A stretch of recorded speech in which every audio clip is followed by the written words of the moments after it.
Two investigations are underway looking at former President Trump's efforts to prevent Joe Biden from becoming president. The Congressional committee investigating the Capitol riot is getting ready to hear from a former White House counsel as a Georgia grand jury hears from former Trump allies. ABC's Justin Finch has the story.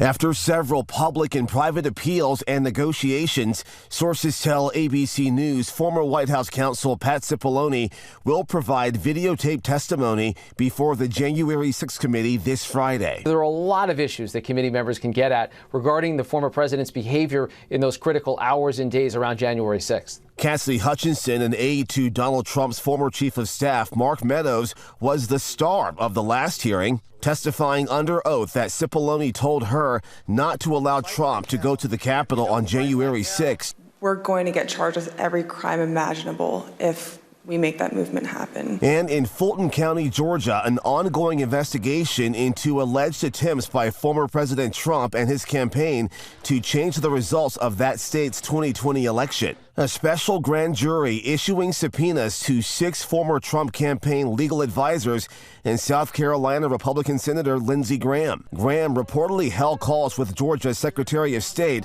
about its counting of absentee ballots. NBC asking Graham about those conversations in November 2020. Why is a senator from South Carolina calling the Secretary of State in Georgia anyway?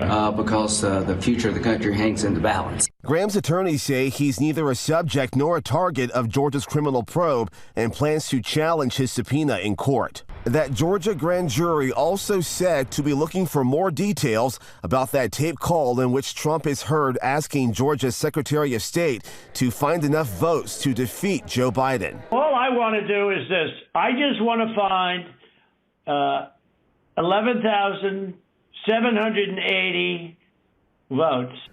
That Georgia special grand jury does not have indictment powers, but could send recommendations to the district attorney who could bring charges. Justin Finch, ABC News, Washington.